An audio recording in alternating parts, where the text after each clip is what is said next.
Hello friends, welcome to Divya दृष्टि IAS classes. Divya दृष्टि IAS classes के यूट्यूब चैनल में आपका स्वागत है। मैं यतीश लेकर आया हूं आपका favourite show current affair show. चलिए अपन अपना सेशन स्टार्ट करते हैं। सेशन स्टार्ट करने से हर बार की तरह आज का मोटिवेशन देखेंगे, फिर अपन अपना सेशन जो कि बहुत ही अच्छा रहता है और आप लोगों का काफ़ी अच्छा रिस्पॉन्स आ रहा है, अपन स्टार्ट करेंगे। ठीक है, चलिए आज का मोटिवेशन देखिए। A dream is not that which you see while sleeping, it is something that does not let you sleep. मतलब सपने वो नहीं है जो आप सोते टाइम देखते हैं, सपने वो हैं जो कि आपको नींद ही ना आने दें। मतलब आप अपने लक्ष्य को पाने के लिए, अपने सपनों को पाने के लिए इतने उत्सुक हो जाएं, इतने मोटिवेटेड हो जाएं कि आपको सपने में भी क्या अपना लक्ष्य दिखे। तब आप ये मान लीजिए कि आप बिल्कुल सही दिशा में जा रहे हैं, बिल्कुल सही डायरेक्शन में जा रहे हैं। क्लियर? चलिए मूव ऑन करते हैं, अपन आज का अपना सेशन स्टार्ट करते हैं। फर्स्ट क्वेश्चन देखिए। फर्स्ट क्वेश्चन आपके स्क्रीन पे बहुत ही इंपॉर्टेंट क्वेश्चन है, ये देखिए। और काफी ज्यादा इंडिया की डिप्लोमेसी के बारे में भी आपको पता चलेगा, कूटनीति के बारे में पता चलेगा। India will sign a mega semiconductor deal with which of the following. अभी रिसेंटली इंडिया किसके साथ सेमीकंडक्टर की डील साइन करने वाली है? बहुत ही मेगा डील साइन करने वाली है, और किसके साथ साइन करने वाली है ये आपको बताना है। हिंदी देखिए।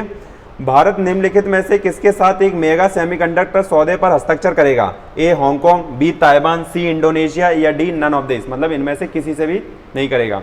चलिए आप आंसर टिक लगाइए, अपन फिर इसको डिटेल में अपन डिस्कस करते हैं, जैसे हर क्वेश्चन को अपन करते हैं। क्लियर? और विथ ऑथेंटिकेट सोर्स की किस सोर्स से अपन ने ये लिया है। ठीक है, सारे सोर्स जो रहते हैं अपने करंट अफेयर के एकदम ऑथेंटिकेट रहते हैं, आपको इसके प्रमाण भी मिलते हैं। ठीक है, आपको उसकी क्लिप भी मिलती है। चलिए इसका करेक्ट आंसर देखिए, ताइवान। ठीक है, रिसेंटली ताइवान के साथ इंडिया ने सेमीकंडक्टर की डील साइन करी है।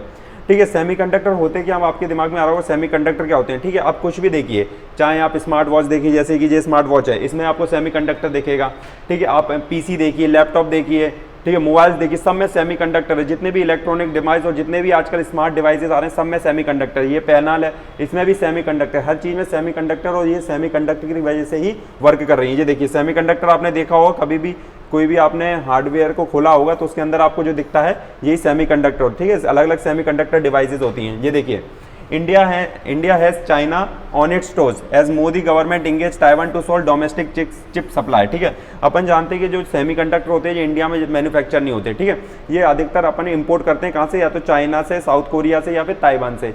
ठीक है, तो अब चाइना क्या करता है? चाइना हमेशा गेम खेलता है। चाइना या तो कुछ ना कुछ बहाना बना के उसकी जो सप्लाईज होती है उसको रोक देता है, जिसकी वजह से इंडिया को वो हायर रेट्स पे परचेज करना पड़ता है। अभी चाइना ने अपने पोर्ट्स बंद कर दिए। ठीक है, सेमीकंडक्टर की सप्लाई नहीं कर रहा। वो जानता है कि मेरी एक टाइप से मोनोपोली है, मतलब मैं ज़्यादा सप्लाई करता हूँ, तो मैं जैसे चाहूँ उसकी प्राइस को मैनिपुलेट कर सकता हूँ, कम ज़्यादा कर सकता हूँ।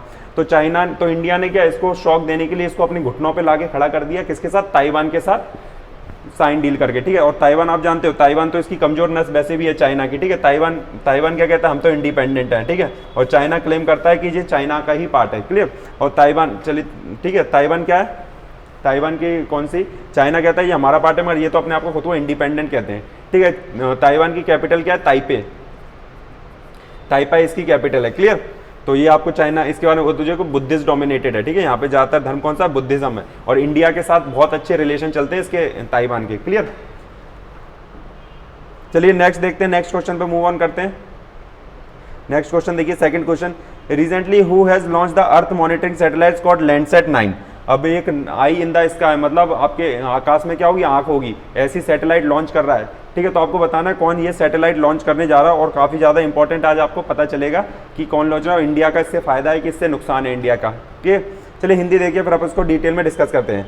हाल ही में लैंडसेट 9 नामक पृथ्वी निगरानी उपग्रह को किसने लॉन्च किया? ए जाक्सा, बी रॉसकॉस्मोस, सी नासा या डी नन ऑफ दिस। मतलब इनमें से कोई नहीं।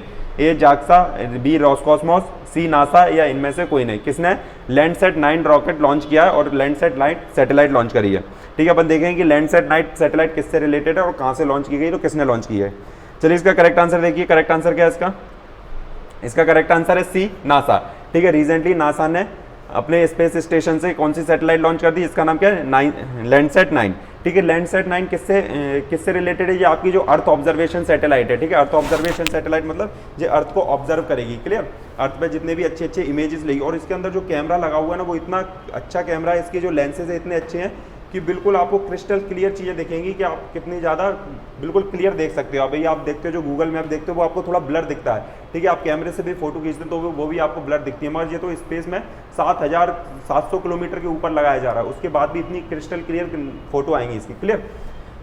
ठीक है, तो अपन डिस्कस करते हैं। ये देखिए नासा के ये रॉकेट के द्वारा इसको लॉन्च किया गया है। ठीक है, ये देखिए NASA launches a new mission to monitor earth landscape, मतलब अर्थ ये तो चाह रहा है, नासा तो कह रहा है कि हम किसको करेंगे, लैंडस्केप की मेजरमेंट करेंगे, उसको देखेंगे, मगर असली में जो इसका मकसद है वो तो आप जानते होंगे कि इसको कहीं वो चाहे तो मिलिट्री यूज़ में भी कर सकता है। ठीक है, और अपने स्ट्रेटेजिक लोकेशंस को भी देखने के लिए आराम से कर सकता है, और इंडिया के स्ट्रेटेजिक लोकेशन किसी भी वर्ल्ड की स्ट्रेटेजिक लोकेशन को अच्छे से देखने के लिए यूज़ कर सकता है। क्लियर, मगर अब प्रेस रिलीज में तो उसको ऐसा कुछ ना कुछ कमेंट करना पड़ेगा ताकि क्या उसकी छवि पे दाग ना है। ठीक है, तो बात आती है कि नासा है क्या, नासा, और आपने एक ऑप्शन में देखा था जाक्सा भी था। ठीक है, आपने एक रॉसकॉस्मोस भी देखा था। ठीक है, रॉसकॉस्मोस। ठीक है, तो जो नासा है ये इसका फुल फॉर्म क्या होता है, नेशनल एस्ट्रोनॉमिकल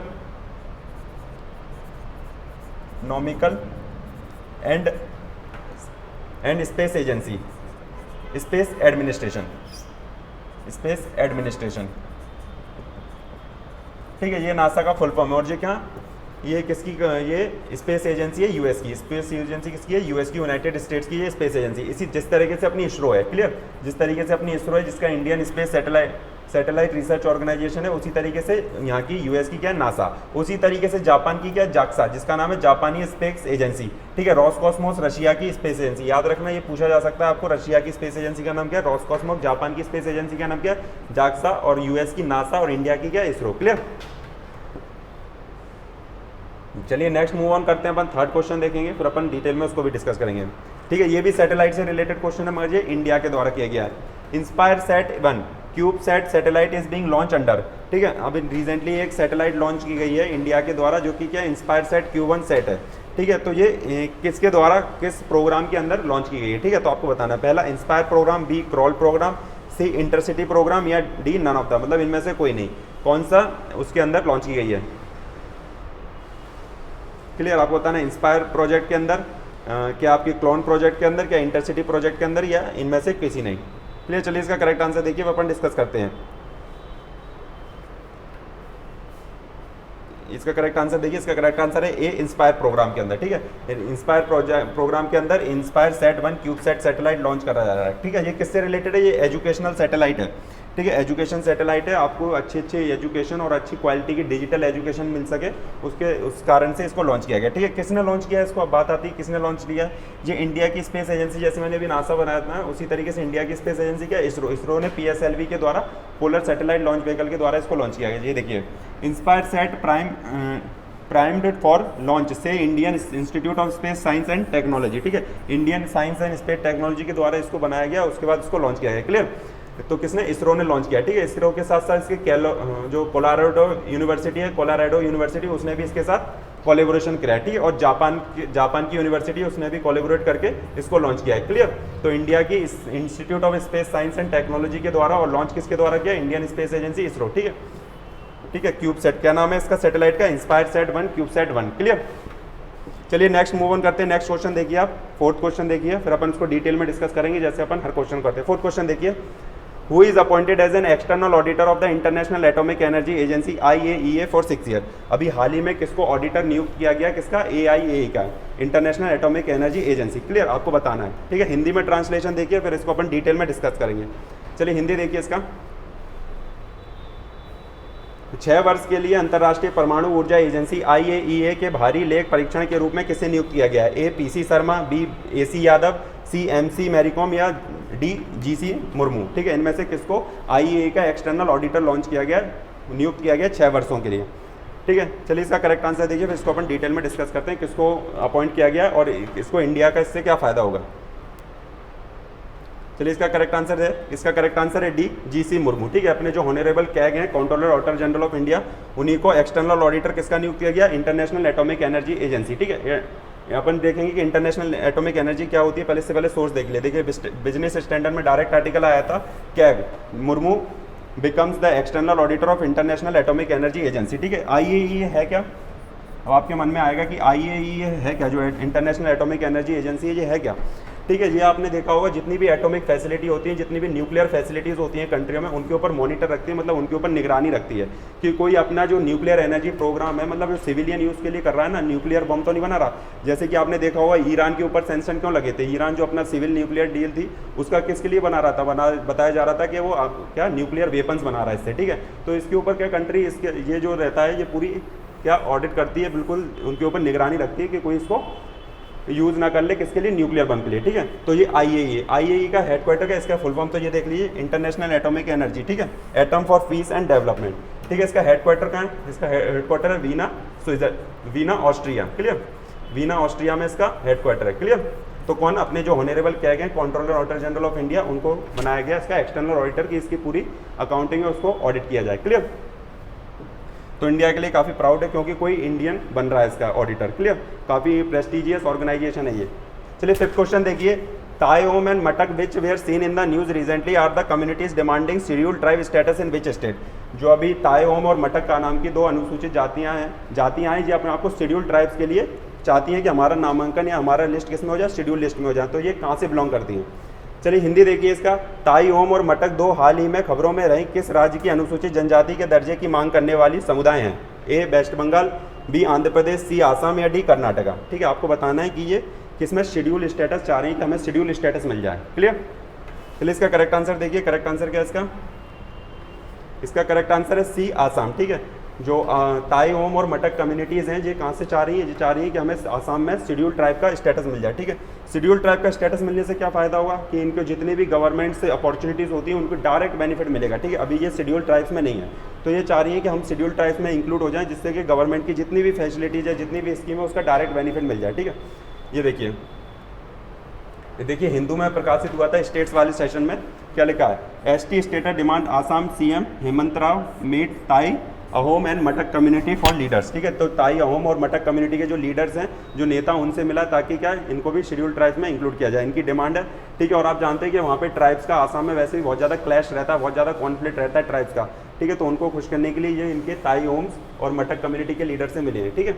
जो यहाँ के हेमंत जो हैं इनके यहाँ के सीएम है, क्लियर। चलिए 6th क्वेश्चन देखते हैं, फिर इसको अपन डिस्कस करेंगे, इंपॉर्टेंट क्वेश्चन है, क्लियर।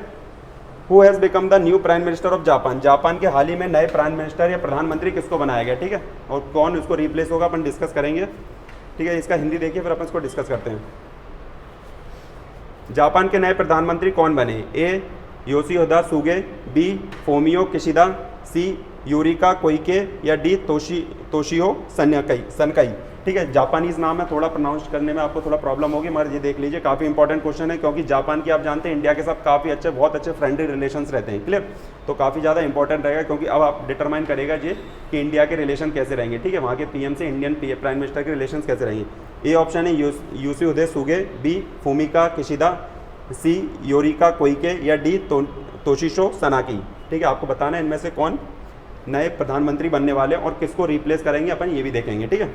तो इसका करेक्ट आंसर क्या है, बी फूमिया किशिदा, ठीक है। फूमिया किशिदा अब जापान के नए प्राइम मिनिस्टर होंगे, और किसको ये रिप्लेस कर रहे हैं, योशिहिदे सुगे। जो योशिहिदे सुगे हैं वो यहाँ के प्राइम मिनिस्टर हैं, अब इसको रिप्लेस करके जो फूमिसा किशिदे हैं वो यहाँ के नए प्राइम मिनिस्टर बन जाएंगे, ठीक है। तो चलिए अपन देखते हैं, ये देखिए CNBC में डायरेक्ट प्रकाशित हुआ है।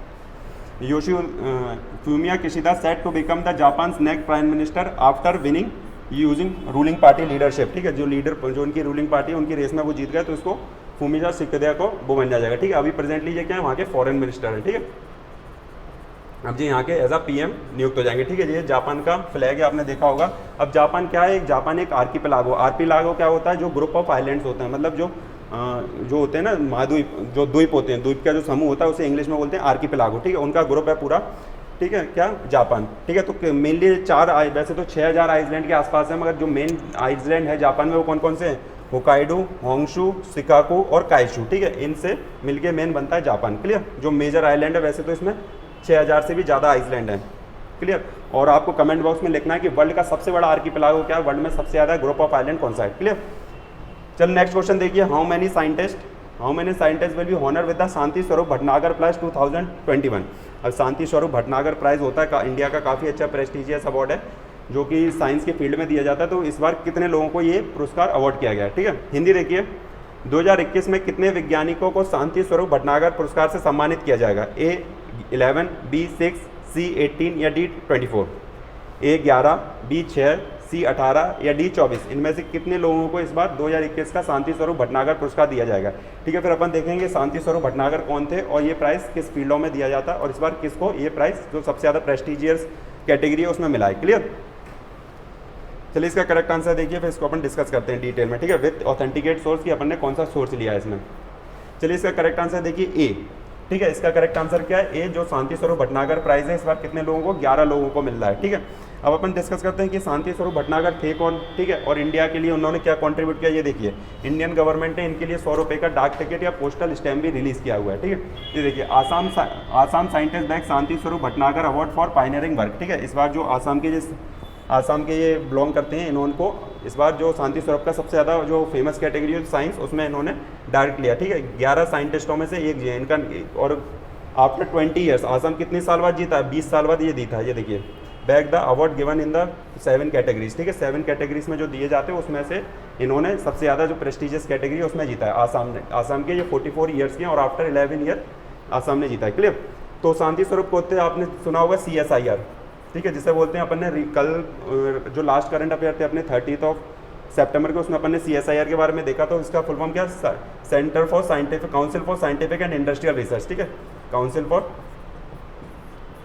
Scientific and industrial research.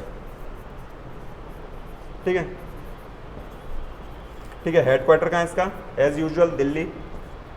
ठीक है, दिल्ली में इसका हेडक्वार्टर और इसके चेयरमैन कौन होते हैं? इसके प्रेसिडेंट कौन होते हैं? Prime minister of India. ठीक है, मतलब ये डायरेक्टली PMO को रिपोर्ट करता है। ठीक है, शांति स्वरूप भटनागर CSIR के फाउंडर ही कौन थे? शांति स्वरूप भटनागर। क्लियर? चलिए नेक्स्ट मूव ऑन करते हैं, नेक्स्ट क्वेश्चन देखते हैं अपन। 8th क्वेश्चन देखिए, what is the theme of world heart day? जो अभी रिसेंटली विश्व हृदय दिवस बनाया उसकी थीम क्या थी? आपको थीम बनाता है या उद्देश्य वाक्य क्या रहा इस बार? हिंदी में देखिए, फिर इसको अपन डिटेल में डिस्कस करते हैं। चलिए इसका हिंदी ट्रांसलेशन देखिए। विश्व हृदय दिवस का विषय क्या है? Keep safe heart from disease, B donate heart, C none या यूज हार्ट टू कनेक्ट। इनमें से क्या इस बार का जो थीम है 2021 का जो विश्व हार्ट दिवस हुआ ये कब मनाया जाता है और क्यों मनाया जाता है ये अपन डिस्कस करेंगे। क्लियर? चलिए इसका करेक्ट आंसर देखिए। पहले इसका करेक्ट आंसर है डी। ठीक है, क्या है? Use heart to connect. ठीक है, यूज हार्ट टू कनेक्ट मतलब अपने हृदय का यूज करिए कनेक्ट करने के लिए, मतलब एक दूसरे से मेल मिलाने के लिए। क्लियर? चलिए इसका देखते हैं कब मनाया जाता है विश्व हार्ट दिवस।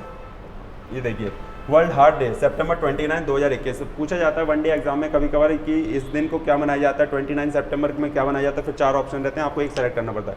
तो 29 सितंबर आया तो क्या होता है? ये वर्ल्ड हार्ट डे। ठीक है, वर्ल्ड हार्ट डे उस बार क्या? Connect, use heart to connect. ठीक है, और इसको क्यों मनाया जाता है आप जानते हैं। जो कार्डियोवास्कुलर डिजीजेज हैं आज की, जो हृदय के जो डिजीज होती हैं ये कंटिन्यूसली फ्रिक्वेंटली इंक्रीज होती जा रही है। ठीक है, जो मॉडर्न लाइफस्टाइल है उसकी वजह से काफ़ी ज़्यादा जो आपका फूड हैबिट है काफ़ी ज़्यादा चेंज हो गया, इसकी वजह से काफ़ी ज़्यादा डिसऑर्डर हो रहे हैं हार्ट के। तो इसी को याद रखने के लिए और अपने आप को अपना जो हार्ट है उसको हेल्दी रखने के लिए ये दिन आपको अवेयरनेस करता है।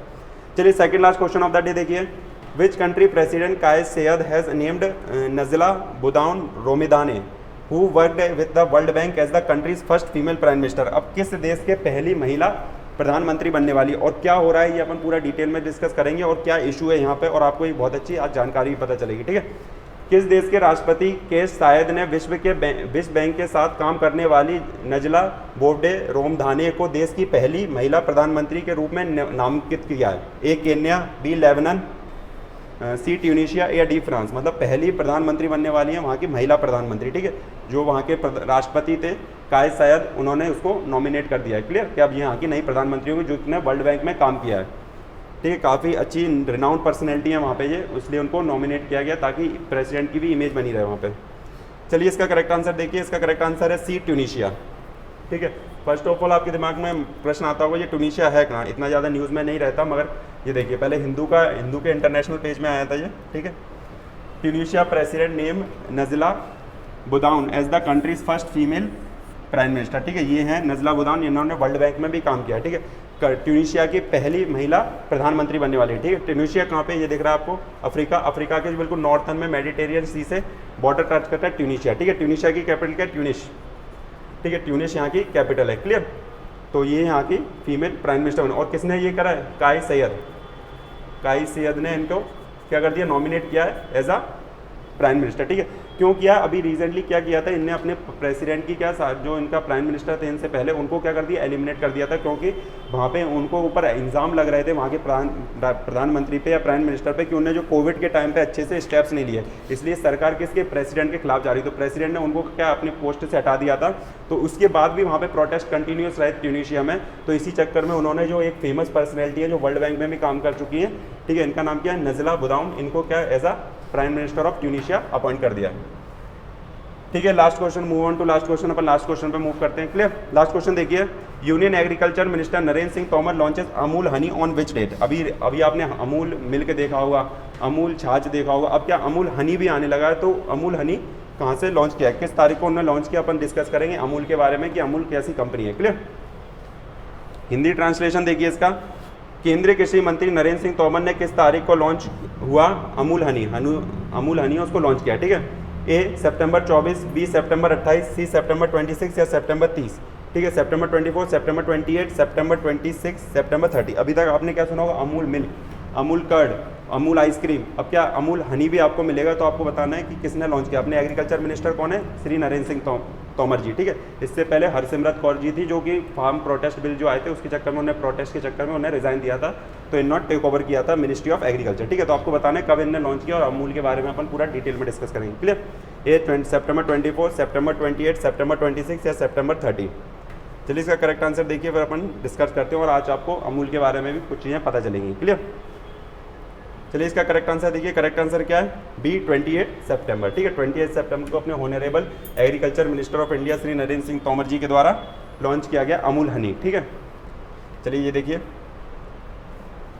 Agriculture minister Narendra Singh Tomar launches Amul Honey. ठीक है, अमूल हनी, ठीक, अमूल क्या है, एक कोऑपरेटिव सोसाइटी है। ठीक है, कोऑपरेटिव सोसाइटी। अब आपसे एक क्वेश्चन है जो कि आपको कमेंट बॉक्स में लिखना है, आपको आंसर नहीं पता तो आपको कल का करंट अफेयर देखना है कि first cooperative minister of India कौन बना है। ठीक है, रिसेंटली नई मिनिस्ट्री बनी है, नया मंत्रालय बना है, तो उसमें आपको बनाना है कि कौन कोऑपरेटिव मिनिस्टर है अपना। क्लियर, तो अमूल का फुल फॉर्म क्या होता है, आनंद मिल्क यूनियन लिमिटेड। ठीक है, ठीक, आनंद मिल्क यूनियन लिमिटेड। इसमें आनंद क्या, आनंद एक जगह है कहाँ पे, गुजरात में। क्लियर, तो यहाँ पे क्या कोऑपरेटिव सोसाइटी उन्होंने वहाँ के कम 30,000 से ज़्यादा जो किसान हैं वहाँ पे डायरेक्टली इसमें क्या एम्प्लॉयड है, मतलब अपने दूध को पूल करते हैं, मतलब एक जगह इकट्ठा करते हैं। क्लियर, तो अमूल के बारे में आपने सुना होगा। ठीक है, और अमूल पहला ऐसा था जिसने बेबी मिल्क से बेबी प्रोडक्ट बनाते काउ मिल्क से। ठीक है, तो अमूल अपना जो व्हाइट रेवोल्यूशन है इसी का जनक माना जाता है, व्हाइट रेवोल्यूशन। ठीक है, वर्गीस कुरियन के द्वारा जो व्हाइट रेवोल्यूशन चलाई गई थी उसी का एज अ रिजल्ट क्या आया था, अमूल आया था। ठीक है, आप काफ़ी फेमस होंगे और काफ़ी फ्रिक्वेंट में आप देखते रहते होंगे अमूल के बारे में। ठीक है, this is for the day, thank you very much for joining the session. और आपको कहीं ऑफलाइन बैचेस पढ़ने हैं और क्वालिटी क्लासेस लेनी है तो ज्वाइन करिए दिव्य दृष्टि IAS क्लासेस के offline batches, Gwalior centre at Phoolbagh. Thank you very much for joining the session.